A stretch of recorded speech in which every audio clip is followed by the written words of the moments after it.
우리는 지난 시간까지 1장에서부터 8장에 있는 말씀을 우리가 함께 배웠습니다.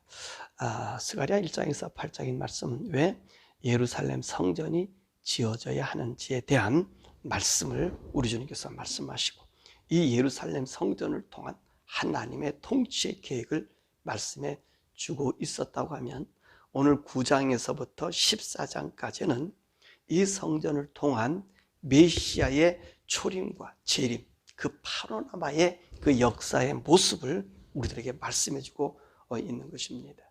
자, 이 9장은 메시아의 도래에 대한 전반적인 그림을 우리에게 보여준 이 서론적인 성격을 가지고 있습니다.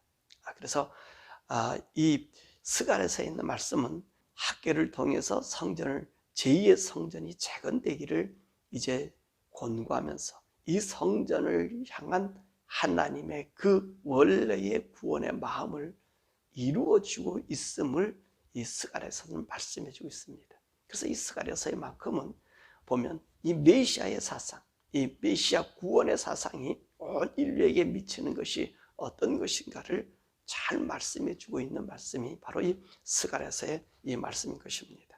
자, 그러면 오늘 스가랴서 9장 1절에서부터 이 8절에 있는 말씀은 이 유다 주변의 나라에 대한 하나님의 심판으로 인해서 그들 중에 하나님 심판을 보고 또 그들 중에 여호와를 바라는 이들을 유다의 한 지파의 통치자로 나타내주고 있음을 보여주고 있는 것입니다. 오늘 7절의 말씀 보니까 그들의 남은 자들이 하나님께로 돌아와 유대의 한 지도자같이 되고, 그리고 에그로는 여부스 사람같이 된다, 그렇게 말씀해주고 있습니다. 그 말씀 뭐냐면, 오늘 메시아의 왕국에서는 이방인도 유대인처럼 한 지파처럼 인정해 주신다는 말씀입니다. 그러니까 다시 무슨 말씀이에요? 이 말씀은요, 유대인들이 어떤 사람입니까? 하나님이 지명한 하나님의 선민 아닙니까? 이 유대인이 선민인 것처럼 오늘 이제 이방인 나라도 메시아가 다스리는 나라는 그들도 유대인처럼 하나님이 지명해서, 하나님이 지정해서, 하나님이 불러주시는 그런 하나님의 백성이 됨을 말씀해주고 계십니다.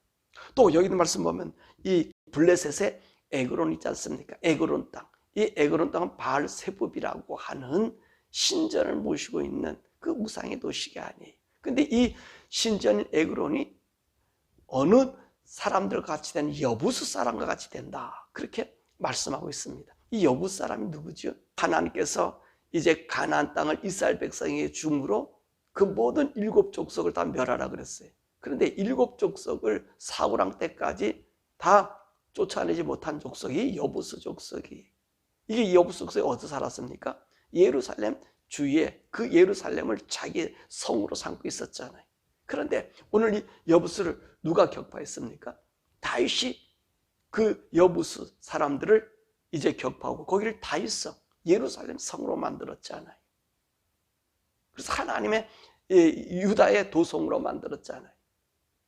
이처럼 에글론 사람도 어떤 사람이냐, 우상 섬기는 가장 집대성한 우상 신전이 있는 그런 사람들이란 말입니다. 근데 이들이 여부스 사람같이 된다는 얘기는 이들이 그들의 신을 버리고 하나님을 섬기는 그런 하나님의 백성이 됨을 얘기하죠. 그러니까 다시 말해서 우리 메시아가, 우리 예수님이 다스린 나라는 온 세상의 그 나라들 중에 주가 되는 모습을 우리들에게 보여주고 있는 말씀이 7절에 있는 말씀이거든요. 그 말씀 우리에게 해주고 있습니다. 그래서 1절에서부터 8절의 말씀은 이 주변 모든 나라들이 오늘 하나님, 우리 메시아의 다스림 속에 들어옴을 말씀해주고 계십니다. 자, 9절에서 13절의 말씀 보면 이제 하나님이 그렇게 그들을 통치하고 다스리는데 그곳에 진정한 메시아의 오심을 우리에게 이야기해주고 있습니다. 그래서 9절 14절 말씀 보니까 초린 예수님이 오심으로 온 세상에 퍼질 구원의 소망을 보여주고 계셔요. 오늘 초림 예수님의 모습은 어떤 모습이냐? 9절에서 10절의 말씀 보면 그분 어떤 분이에요? 우리가 잘 아는 말씀처럼 우리 예수님께서 이제 종료주일에 나귀를 타고 예루살렘에 입성하셨잖아요. 그러니까 그때 모습을 이 스가랴 오늘 본문의 말씀에서 우리에게 해주고 있습니다. 그가 무엇을 탔어요? 나귀 새끼를 탔어요. 근데 그분이 어떤 분이시냐? 보니까 공의로우신 하나님이라는 거예요. 그리고 그분은 구원을 베푸시는 분이고, 그리고 그분은 겸손해서 나귀를 타신 분이고, 말이 아니에요. 그래, 평화의 왕이라고 여기서 소개하고 있습니다. 그렇습니다. 오늘 메시아가 다스린 나라는 어떤 나라죠? 공의의 나라예요. 왜 이스라엘 나라가 멸망하고 왜 세상의 나라들이 멸망합니까? 공의가 없어요. 공의가 없다는 말은 무슨 말입니까? 거짓이 난무했다는 말입니다. 거짓으로 사람을 통치하고 거짓으로 그 모든 것을 제도와 이 여건들을 굳게 만들어버린 거예요. 그런데 오늘 우리 주님의 나라는 공의의 나라예요. 의의 나라예요. 거짓이 없는 깨끗함과 바름의 나라예요. 그 나라가 메시아의 나라인 것이지. 그리고 그 나라는 어떤 나라예요? 구원을 베풀어 주시는 왕이에요. 이제까지 세상의 나라는요, 거짓으로 백성들을 합자하고 악수했다면 오늘 이 예수 메시아의 왕국은 구원을 베풀어 주는 거예요. 모든 백성들에게 영원한 영생의 삶을 우리에게 제공해 주시고요, 우리 주님 오신 것 아니에요. 그 구원의 하나님을 말씀하고 있는 것이죠. 그리고 그분이 겸손하다. 여러분, 왕들은 겸손하지 않아요. 오만하지 않아요. 그들은요, 겸손하지 않기 때문에 잔혹해요. 그렇지만 오늘 예수님 뭐라 말씀하세요? 나는 마음이 온유하고 겸손하니. 우리 주님이 멍에를 맨 것처럼 내게 배우라. 그래서 우리 예수님의 그 초림의 예수님, 우리 예수님은 어떤 분이시냐면 바로 겸손하신 분이시라는 거예요. 그래서 백성들을 구원하시는 분이죠. 그런 왕이라는 거지. 그리고 그분 어떤 분이십니까? 평화의 왕이라는 거예요. 예수님이 예루살렘 입성할 때 군마를 타고 입성하지 않았어요. 군마는 말은 전쟁을 상징하잖아요. 또 죽음을 상징하잖아요. 그러니까 그런 전쟁과 위험을 가지고 오시는 분이 아니라 겸손하여 나귀 새끼를 타신 평화의 왕이라는 거예요. 남의 짐을 지고 남에게 오히려 죽임을 당하면서 그 하나님의 거룩한 나라를 세우는 그분이 누구냐? 우리 메시아 예수님. 그래, 예수 초림의 예수님이 오시는 모습을 오늘 스가랴서 이 9절 그래서 얘기해 주고 있는 거예요. 그러므로 우리 예수님이 다스릴 그 나라는요, 평화의 나라고요, 화평의 나라고요. 이분의 통치가 오늘 보니까 온 세상이, 온 땅이, 그렇죠. 오늘 예수님이 오시고 난 이후에 그렇잖아요. 온 세계에 예수 그리스도는 평화를 얘기하잖아요. 예수 그리스도는 폭행을 저지르는 왕이 아니라 오히려 자신을 주는 모든 왕들의 표본이 되잖아요. 오늘 그 말씀을 우리 주님이 해주고 있는 것입니다. 그분은 겸손한 왕이, 백성을 구원하시는 분이, 그분은요 거짓이 없는 분이셔요. 그것이 메시아, 우리 초림의 예수님을 보여주고 있는 것입니다. 그리고 11절에 13절의 말씀 보면 그 메시아의 구원의 방법입니다. 하나님이 구원의 방법이에요. 하나님의 구원의 방법은 뭐지요? 11절 그러니까 내 언약의 피다, 그렇게 말씀하고 있습니다. 그 언약의 피로 내 백성을, 갇힌 자를, 포로된 자를, 그 사람들을 구원해 주신다는 거예요. 그렇죠. 우리 예수님께서 또 우리 하나님께서 우리 구원의 방법을 어떻게 주셨어요? 구원할 수 있는 방법, 아담과 하와로부터 구약에 쭉 내려오는 그 제사를 보면 다 피의 제사가 아닙니까? 누군가 희생이 돼야 되지 않습니까? 마찬가지로 오늘 예수님의 언약의 이 피, 예수님의 죽으심의 피로 오늘 하나님이 우리를 구원하신다. 그래서 하나님의 피 맺은 언약을 우리에게 말씀해 주는 것이 오늘 11절, 13절의 말씀이에요. 그래서 우리 예수님께서도 세례 요한에게 또 많은 사람들에게 또 복음의 증거자들이 뭐라고 합니까? 갇힌 자에게, 포로된 자에게, 눈먼 자에게, 그 병든 자에게, 그들에게 해방을 주시고 자유를 주시고, 그분이 누구예요? 우리 메시아의 그 왕국이라고 말씀하셨다. 그분이 우리를 구원하는 방법입니다. 자, 그리고 13절에 있는 말씀 보면 이 메시아의 이 왕국은요, 어디서부터 이 구원의 역사가 일어나죠? 이 유다를 통해서 구원의 역사가 나타나고 있는 것을 우리가 보고 있는 거예요. 유다를 사용하는 거예요. 자, 우리가 성전 지을 때 이 순금 등대 환상도 보여주고요, 네 뿔과 네 대장장에 대한 환상도 보여주셨어요. 이것은 무엇을 의미하죠? 네 뿔은 네 나라라 그러지 않았습니까? 네 대장장에는 누구예요? 그 뿔들을 꺾는 하나님의 사자들을 이야기하는 거예요. 이 모두가 누구를 상징해요? 바로 유다를 통해서 보여주는 하나님의 상징이거든요. 이 순근능 때도 어떻죠? 이 유다 성전을 중심으로 해서 구약과 신약의 중심지가 아닙니까? 바로 그걸 얘기하는 거예요. 그것이 누가 중심이에요? 거기에 유다 나라가 중심 아닙니까? 이 마찬가지로 하나님께서 이 온 세상에 이 유다를 통해서 하나님의 구원의 상징, 메시아의 그 구원의 방법을 우리들에게 보여주고 있는 그런 말씀을 여기서 해주고 있는 거죠. 그리고 14절에서 17절의 말씀 보니까 그 메시아 왕, 우리 주님의 나라의 마지막 최후의 이제 심판의 날에 대해서 말씀하고 계십니다. 그날이 언제예요? 우리 예수님의 재림의 날이잖아요. 14절과 15절의 말씀 보면 여호와 하나님의 그 심판의 모습을 우리들에게 보여주고 있어요. 보세요. 그 14절, 15절에 보면 어떤 일이 생겨요? 그 하나님의 진노의 그 포도주들 피의 밭으로 만들어지는 걸 볼 수 있잖아요. 그러니까 우리가 보면 계시록의 7년대 환란처럼요. 그 심판의 모습이 우리들에게 나타난단 말입니다. 그런데 오늘 이 심판 때 어떤 일이 생겨져요? 피의 바다가 돼요. 그런데 우리 성도들은 그의 피로 구원받는 거예요. 참 아이러니한 일이지.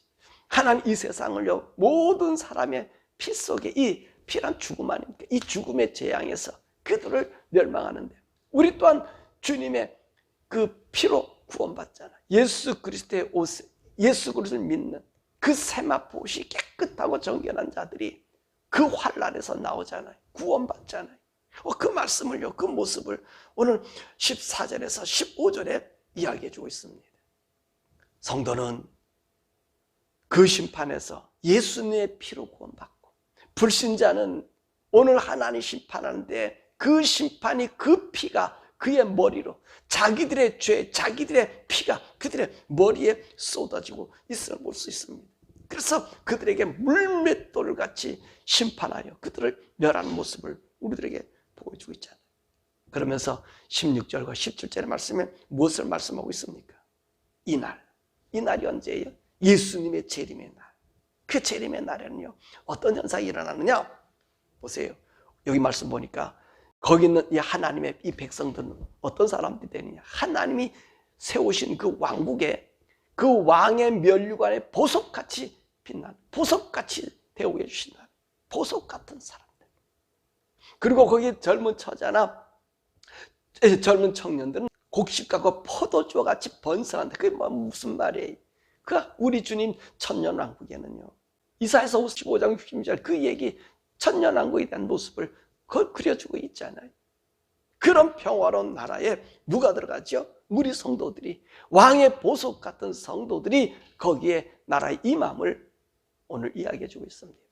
그래서 이 9장에 있는 말씀을요, 그냥 쭉 읽으면 심판이고 멸망이고 주님이 오셨고 이 의미가 잘 떠오르지 않아요. 그러나 이 말씀 보면 우리 주님이 그렇게 다스리는 거예요. 앞전에 있는 이 부분의 말씀은 헬라 알렉산더 대왕이 와서 이제 역사적으로는 이 블레셋과 이 수리아 지역을 멸망시키고 뭐 그런 역사적인 이야기였다지만 그 역사적인 얘기를 떠나서 우리 하나님께서 우리 주님 오실 그 당시에 그 모습 속에서 어떤 일이 생겨져요?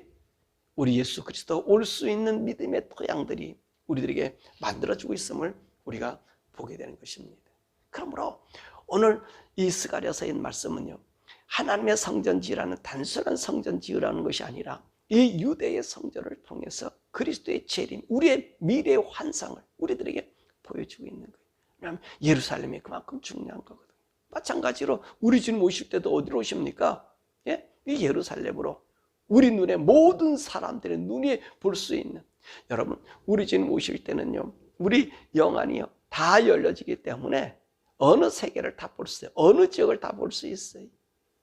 우리 영의 세계, 우리 주님 오는 그 시대, 주님 올 때요 예루살렘에 오신다 그러니까 야, 그 먼 거리를 우리가 어떻게 볼 수 있어? 라고 얘기하려는지 모르지만 그렇지 않아요. 그렇지 않아요. 인간이 만든 과학의 눈, 과학의 만환경을 가지고도요, 수백억 광년, 그 광년을요, 볼 수가 있는 거예요.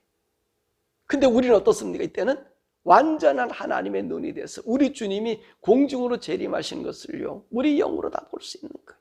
모든 자들이 다 볼 수 있는 거예요. 왜 볼 수 있어요? 영안이 열리니까. 영이 열려져서 그 날을 보게 만드니까. 왜냐하면 우리 하나님 하신 모든 말씀이 이루어지는 날이기 때문에 그런 거예요. 그렇기 때문에 저와 여러분들이 우리가 이제 예수님이 재림하실 때 만약에 우리가 잠자는 자가 되었다. 그럼 어떻습니까? 우리 예수님 오시면 먼저 우리가 공중으로 휴거하잖아요. 그 오고요. 이 땅에 있는 사람들 어떻게 해요? 우리 영이요, 거룩한 몸으로 변화되잖아요. 그러니까 그것을 볼 수 있어요, 없어요? 볼 수 있지요. 다 볼 수 있는 거예요. 다 볼 수 있고 그분을 만날 수 있는 그런 사람들이 되는 거예요. 그러니까 오늘 여기 있는 말씀이 뭐래요? 메시아 우리 주님이 오시는 초림의 예수님에 대한 이야기를 이 9장에서 어떻게 낙이 타고 오신다.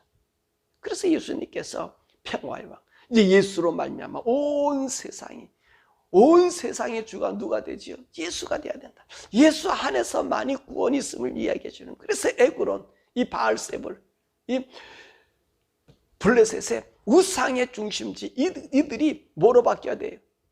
그리스도의 왕국의 그리스도를 주로 섬기는 그런 나라들이 되어야 된다는, 지금 온 세계에 바로 그렇게 나타나고 있지 않습니까? 예수를 믿으라고 우리 선교사님들 보내고 교회에서들 지원하고 우리 성도들도 방문하고 그런 일들이 왜 있습니까? 메시아가 우리 주라는 거예요. 이 예수 그리스도가 우리 주라는 거예요. 이 말씀은 오늘 9장에서 그 환상으로 오늘 스가랴에게 보여주고 오늘 우리들에게 그 말씀 이루어짐을 봄과 앞으로 이루어질 우리 예수님이 오실 그 시대의 모습을 우리에게 보여주고 있는 것입니다. 우리가 아모스에 있는 말씀도 배웠지만 우리 하나님께서는 어떻게 하셔요? 비밀히 행하시는 분이 아니라 그랬어요. 모든 것을 알려주신다는 말씀하셨어요. 왜 알려주십니까? 그분이 하나님이시기 때문에, 창조주 하나님이시기 때문에. 어제가 우리가 부활주일 아니었습니까? 이 부활은 어떤 부활이에요? 하나님이 하나님 되심을 보여주는 것이, 하나님이 참 하나님이신 것을 온 우주의 창조주인 보이신 것이 부활의 사건이거든요. 우리 인생은 영원히 죽는 자가 아니라 하나님의 영을 가진 우리가 예수 그리스도가 죽음에서 부활하시듯이 우리가 부활하여 하나님 아들이 된다고 하는 걸 보여준 것 아닙니까? 그러므로 오늘 이 스가랴서 이 말씀은요, 메시아의 통치 속에 거하는 자들의 행복에 대한 이야기를 우리에게 보여주는 거예요. 그날에 우리는 어떤 사람이, 천년왕국에서는요, 우리가 어떤 사람, 왕의 그 왕관의 보석 같은 사람, 그렇게 빛나는 사람이에요. 그러므로 저와 여러분들이 이 믿음, 이 신앙 잊어버리지 마시고 날마다 주 안에 있기를 바랍니다. 말씀 안에 가기를 바랍니다. 유대인들이 많은 시련과 환난을 당했어요. 근데 그 많은 환난과 시련 속에서 주님이 그들을 끄집어내서 성전도 짓게 하는 이 기적의 역사를 보이면서 보여준 것이 뭐예요? 메시아의 사상, 우리 주 예수 그리스도의 믿음의 사상을 우리에게 주어진 거예요. 바로 오늘 저와 여러분들이 이 믿음의 터전, 예수 그리스도의 구주로 섬기는 이 믿음의 터전에서 날마다 주 안에 거하는 여러분 되길 바라고, 성령님의 음성을 듣고 그 성령님과 동행함으로 예수의 거룩한, 예수의 피 묻은 옷이 날마다 우리 삶에 또 우리 몸에 입혀지는 거룩한 백성 되기를, 주 예수의 백성이 되기를 주님 이름으로 간절히 축원합니다. 함께 기도할 것은, 우리의 소망이 어디 있습니까? 우리 소망은 이 땅이 아니고요, 하늘이에요. 또 우리의 소망이 어디 있습니까? 우리 예수님이 재림하시는 데 있습니다. 우리 신앙의 완성이 어디 있다 그랬습니까? 예수님의 재림을 통해서 완성되어져요. 자, 그러기 위해서는 우리 이 세상에 살아가는 동안에 때로는 어려움과 고난이 많이 있을 수도 있습니다. 그러나 오늘 우리 주님 뭐라고 말씀하셨어요? 내가 그들을 구원하신다는 거예요. 우리 주님이 우리를 구원하신다는 거예요. 내 피의 언약으로 그들을 구원해 주신다는 거예요. 저와 여러분, 피의 언약 가운데 있는 사람들이잖아요. 예수 그리스도를 믿음으로 그 피가 나의 죄를 정결케 하고 그 피로 우리가 인침받아 하나님의 자녀가 되었잖아요. 오늘도 이 시간에 기도할 것은 하나님, 내가 하나님의 자녀가 되었사오니 이 믿음 일천코 끝까지 끝까지 이 믿음 지켜나갈 수 있도록 성령님 우리를 인도해 달라고 기도하고요. 더욱이 미국을 위해서 기도해 주시길 바랍니다. 한국도 이제 4월 10일이면 총선이 있는데 이 총선에 좋은 국회의원들, 정말 우리 백성들이 눈이 열려져서 우리 이승만 대통령이 대한민국을 하나님의 나라가 되기를 원해서 또 우리 독립투사들이 대한민국이 하나님 보호하는 나라가 되어서 애국가도 그렇게 만들었고요. 이승만 대통령이 그런 정신 받아서 함께 하나님의 나라를 만들기를 소원해서 기도하며 세운 나라가 아닌가요? 오늘 4월 10일 총선에는 그런 기도자들이 나타나는 나라가 되게 달 기도하고요. 더 우리 미국을 위해서 기도해 주시길 바랍니다. 이 바이든 이 정부, 이게 마귀의 정부인데요.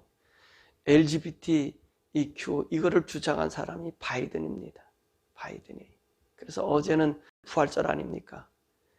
근데 어제 부활절이 이 바이든이 뭐라고 한 줄 아십니까? 그날이 LGBTQ의 날이라고 그랬어요. 이 부활절을. 왜냐하면 공교롭게도 3월 31일을 저들이 LGBTQ 날로 정했거든요. 그러니까 이 바이든이 이 부활절에 이 백악관에서 달걀 주는 행사를 하지 못하게 만들고 그리고 오늘 LGBTQ 날이라고 선언해버린 이런 불의한 자, 이 하나님 모독하는 자가 이 바이든 정부예요. 하나님, 오늘 미국 11월 대선에서는 하나님의 구원을 시킬 수 있는 하나님 뜻에 맞는 이 미국을 다시 재건시킬 수 있는 대통령이 되게 해달라고. 그런 대통령이 뽑아져서 미국이 지금 범죄, 이 악함, 이 죄를 죄로 여기지 않는 이 세대에 새로운 계획을 허락해달라고 미국을 위해서 우리 주여 부르고 함께 기도하시겠습니다. 주여!